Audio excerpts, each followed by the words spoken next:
Հարգելի հայրենակիցներ, ողջունում եմ բոլորիդ, վերջին օրերին լսում եմ քննադատություններ իմ գործունեության հետ կապված, որ Արցախի պետնախարարը բլոգերություն է անում։ Գիտեք, ամենահեշտ տարբերակն է նստել այստեղ եւ մեր հայրենակիցներին ասել, որ ձեր հարցերի պատասխանատուն Հայաստանի կառավարությունն է։ Բայց ինքս հակված եմ նրան, որ պետական պաշտոնյան պետք է կոշիկ մաշեցնի իր ժողովրդի մեջ ամենօրյա ռեժիմով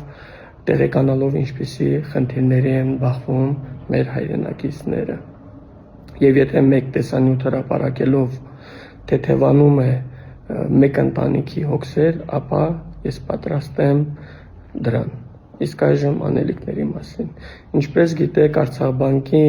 ակտիվների 43%-ը պատկանում է ներդրումային հիմնադրամին, շուրջ 25 միլիարդ դրամի մասին է խոսքը։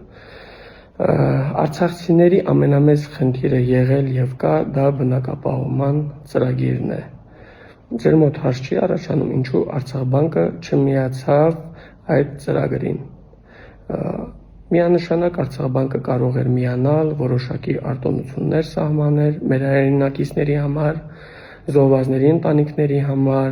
բազմազավակ ընտանիքների, պայթունի զոհվածների, փոքր կազմ ունեցող ընտանիքների համար,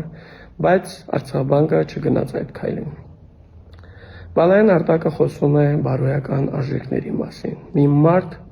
որ երբևիցե մեկ ներդրում չի ունեցել մեր պետականության համար։ Սեպտեմբերի 25-ին բենզինի պահեստի պայթունից հետո մեր հայրենակիցներին ուղղաթիռներով տեղափոխում էին Հայաստան։ Բալայան Արտակը օգտագործելով իր կապերը, իր հարազատներին այդ ուղղաթիռներով տեղափոխել է Հայաստան։ Չէ՞ որ նրանց փոխարեն կարող էին լինել վիրավոր անձիկ, ովքեր տեղափոխվելով այստեղ միգուցե եւ փրկվեին։ Սա խոսում է այդ մարդու արժի համակարգի մասին։ Առաջիկա օրերին ես սպասելու եմ ձեր արձագանքներին եւ եթե լինի հանրային պահանջ, ապա մենք կորոշենք օրը եւ ժամը եւ միասին կգնանք մեր հարցերի պատասխանները ստանալու Բալայան Արտակից։ Սպասում եմ ձեր արձագանքներին։